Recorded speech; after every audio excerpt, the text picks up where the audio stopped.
السلام عليكم ورحمة الله وبركاته. أهلا بكم مشاهدين قناة كورة أونلاين. الرجاء الاشتراك بالقناة وتفعيل زر الجرس ليصلكم كل جديد أول بأول، ودعمنا بلايك للفيديو.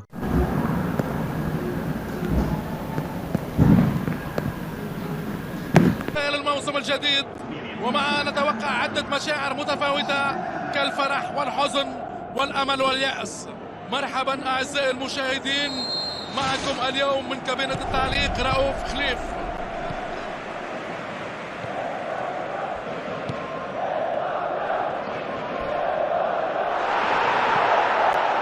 حاول بمفرده التوغل لكن بلا نجاح يذكر. فاصل من التمريرات الجميلة،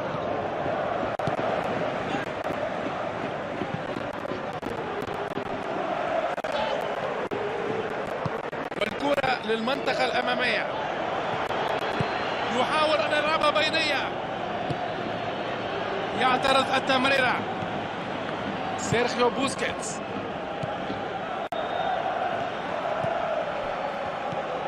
عندهم نصيب الأسد من الاستحواذ في المرحلة المبكرة من المباراة، لكن بلا استفادة حقيقية ولا خطورة أو أي فاعلية. توزيع ناحية اليمين، عمل رائع على الجهة اليمنى في انتظار الكرة العرضية. دانيال كارفاخال،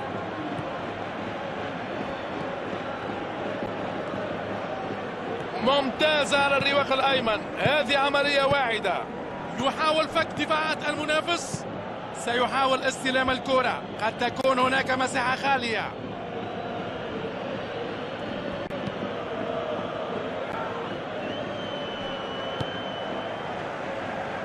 وكرة ملعوبة إلى الأمام بسرعة.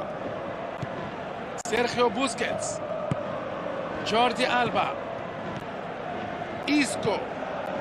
لم تتغير النتيجة، 0-0 هي نتيجة المباراة.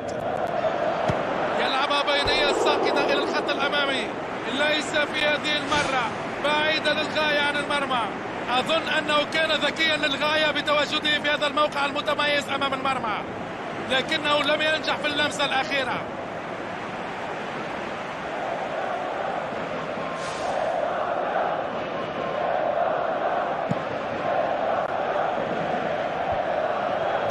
كرة طولية إلى الأمام، اعتراض جميل وفي وقت مثالي.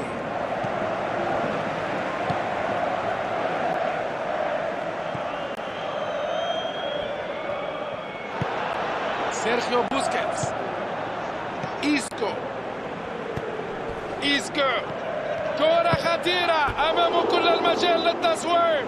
كانت هذه الفرصة نسخة بالكربون من فرصة ضائعة سابقا.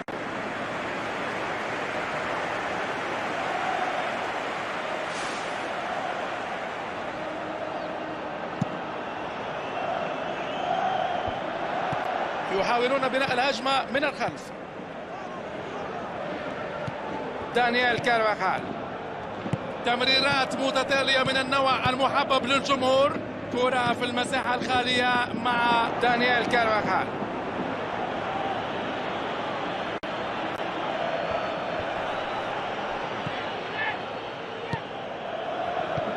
جوردي ألبا يشق طريقه في عمق مناطق الخصم. كرة على الرواق، كرة رائعة، فرصة للتصويب. يلعبوها للأمام، محاولة للعب تمريرة طويلة لكن ضايعة.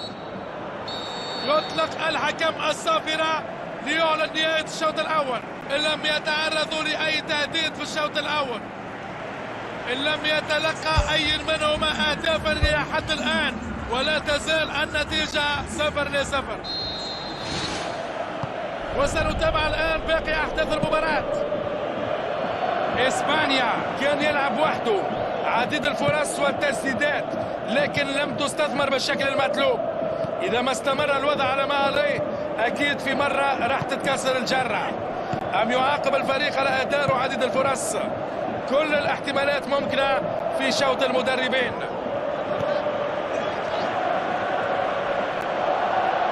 محاولة فردية للتقدم لكنها لم تكتمل. يرسل كرة طولية إلى المساحة الفارغة. عرض جميل من التمريرات، ماذا سيحققون منها؟ يواصل الفريقان سد هجمات بعضهما. ضغط قوي وينجح في استعادتها سيرخيو بوسكيتس. جوردي ألبا. لا تزال النتيجة 0-0 والمباراة حائرة بين الفريقين.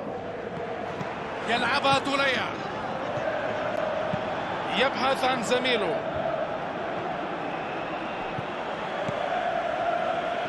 وتعود الكرة إلى القلب. بيكي. كرة طولية إلى الأمام. إيسكو. ضاعت الكرة رغم محاولات الفريق لخلق الخطورة. محاولات جمالية فقد تنقصها الفعالية. موراتا.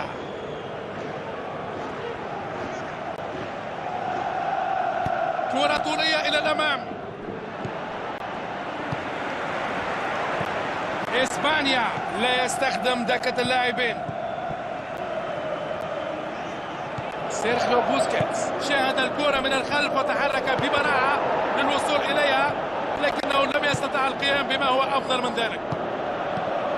الكرة للأمام، كرة إلى الجناح، تمريرة غير دقيقة بالمرة، تهدر كل الاحتمالات. أرى تحركات عند مقعد البدلاء، أظن أنهم سيجرون تبديلا.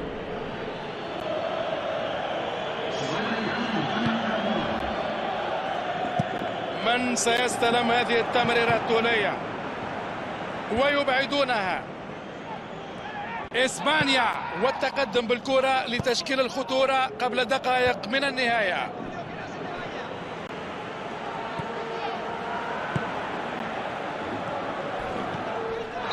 سيتعرض لعقوبة تحكيمية على تلك المخالفة.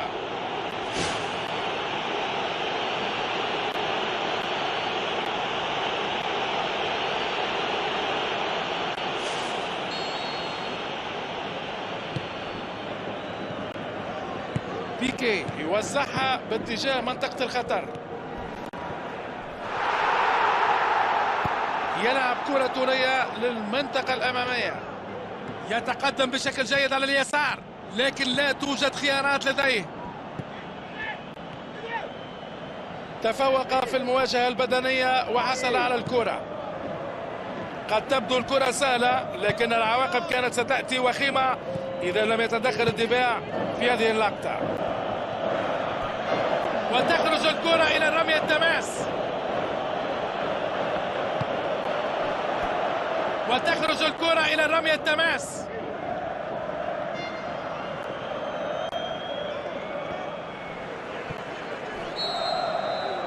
وتنطلق صافرة نهاية المباراة.